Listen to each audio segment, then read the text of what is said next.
Welcome back. Now, Men's Health Week returns this Monday with the aim of encouraging men and boys to take better care of their health and to seek help or treatment at an early stage. So important. Joining us this morning is Finian Murray, Men's Health Development Officer for Dublin North East, and former broadcaster, author and psychoanalyst Michael Murphy. Good morning to you both. Gentlemen. Good morning. Morning. Finian, let me come to you first, because we were chatting during the break about girls and women in general are good at chatting about their health, good at investigating things.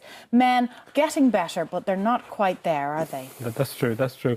And that's why we need this focus every year on Men's Health Week. It's International Men's Health Week. It began, would you believe, in America in 1993, but didn't become international until 2002, and we didn't kick off until 2005. Our first Men's Health Week in Ireland was in 2005. But it's a year... And the reason why they actually chose June was because Father's Day is the third Sunday in June, right? And it's the one time in the year when men get a bit of attention, right? Yeah. So in America they were thinking, let's actually make a week out of this. Let's actually milk this bit for men's health, you know. So that's why it has taken off, and it's been a great success. And the reason, exactly what you're saying, that a lot of the health conditions, for example, men live about 4.5 years on average less than women do. We have higher death rates for all the leading causes of death. So, and we also have issues around suicide, especially for young men and middle-aged men. So they're the reasons why we need to keep men's health on the agenda. And it's just that the services are out there, but we need to focus men to actually talk about them and take them up. Yeah. Michael, your story obviously has a very personal connection with this. I mean, I was listening to the radio in the UK last week, and they were giving statistics about prostate cancer. And there's a huge drive at the moment over there with a charity called Men United, and lots of ex-footballers are walking across the UK and raising money. And there was a statistic that 1 man per hour is diagnosed with prostate cancer in the UK. Yeah. That's frightening. It's 3,400 in Ireland, which is the population of a small town. Yeah. So, like, every hour, if you like, there is somebody being told you have prostate cancer, and they have to deal with that.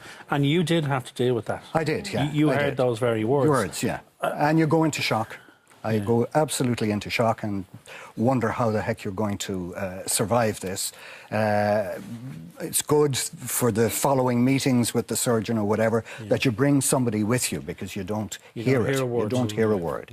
The other thing I'd say about men's health particularly, we don't put words on things like penis or testicles or anything like that. We don't use that language. So it's not in the language, so it's very difficult for men to start the conversation. That's a really good point, Michael, because girls amongst themselves will talk about breast checks and smear tests and all sorts, and it's part of common parlance. But men don't necessarily. They kind of skirt around the issues, particularly older men. Would that be fair to say? It would. I mean, my dad would have to be pushed out the door. It's generally women who mediate health issues for men. For family. You go down to the doctor and, you know, that's what they do. So this week is very important. And look, the Marie Keating Foundation has a seminar, free seminar, between 6 and 8:30 in the College of Surgeons, 123 Stevens Green, coming up on Wednesday. And it's about all sorts of health, physical health, emotional health, mindfulness. Interesting people speaking. John Lonigan, who's in Mountjoy, Niall Moyna, Paul Dalton, who's a psychologist at St Vincent's Hospital.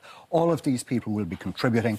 And also heroes of hope, men who have been through the cancer experience and who it gave them an extra boost to do something with their lives. Because statistically, you know, it is all about early detection. It is. Because if you are diagnosed with it, the statistics are reasonably good in terms of surviving prostate. That's right, absolutely. Yeah. And the research has shown that the survival rates for men with cancer has actually increased something like 20% in the last 4 or 5 years. So there is great news. Is that down to early detection, or is it down to advancements in treatments? Or I think it's a mixture of both. And just on that, just to let you know as well, for Men's Health Week, the Irish Cancer Society are bringing out a new edition of Man Manual, which is the early detection and the prevention of cancer among men. So that's coming out during Men's Health Week as well. And a few other things that are happening. The All Care Pharmacy Group are also doing free health checks for men during Men's Health Week. So any All Care Pharmacy, pop along. And Haven Pharmacies are also doing a mini health check for men. So just pop in and avail of that as well. And Men's Health Week is supported every year by the Health Promotion and Improvement section of the HSE. And the reason why they support it is because we want men to kind of link in with the healthy lifestyles that are being promoted through the HSE, like, for example, alcohol, tobacco, mental health, and healthy eating and active living. And so we link in with all those. We try and encourage men to improve their lifestyles during this week. Michael, can I ask you went ahead and had surgery? I did, indeed, okay. Yeah. And unfortunately, I was one of those 2 or 3% for whom continence doesn't happen, and problems again with erectile dysfunction, all of that sort of thing. So I had to learn the language, and I got used to it. I had a second operation, a sling operation, and so I'm much improved, put it that way, you know. Yeah. At least I'm above ground, which at my age is important. Always a good thing, isn't it? It is, and you've got some nice plans, because you had a civil ceremony already with your partner Terry. That's right, who I met before, but you're planning a big wedding. We are indeed, yeah, 29th of September. Yeah, all of it. We've just been discussing what we're wearing. All right. Tell us about the celebrations. This is really nice. On the 1st of October, I'm going to be 70. So we decided to do something to mark this. Incredible. So we said, look, let's get married. So 29th of September, we're getting married. And I have a book coming out then on the 5th of October. So it's going to be a very busy week. So you're going to spend your honeymoon promoting the book? Oh, well, yeah, we could. Yeah, it's a book on dreams, you know, from my psychoanalytic hat. Yes. So how to analyse your own dreams. Because so most viewers at home are looking at you thinking RTE broadcaster, but of course there's, I was lots to Michael Murphy. I was always a full-time psychoanalyst right from the start, so I always did the two, you know. And in particular about this book, you know, what are you looking at something in particular, or is it an overview of interpretation of dreams? About 65 dreams that came to us from various sources, and short dreams, and a little short explanation. And so by the time you're halfway through, you'll understand how to work with your own dreams. Oh, do you know something, Simon, Michael? You know? I reckon if we close the doors, this lot here would keep you busy for about 3 weeks. The dreams that they tell me about. Definitely. Finian, in terms of men's health, and are we getting any better at talking to each other about it?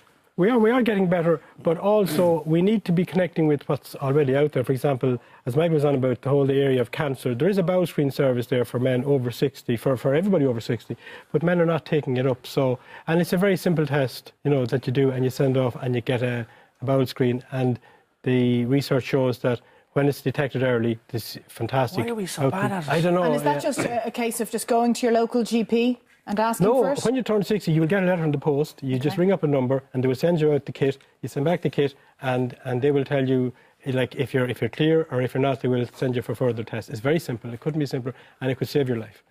Amazing. Yeah, we need to take up those rules. This is an important week. Absolutely. And really get men talking. That's actually the title of the Marie Keating Foundation seminar on Wednesday night. So really, if we can put language on men's health, it'll be very important. Yeah, the more we chat, the better. Yeah. Thank you, guys. Gentlemen, thanks for coming in, and the best of luck with the upcoming ceremony. Oh, thank you.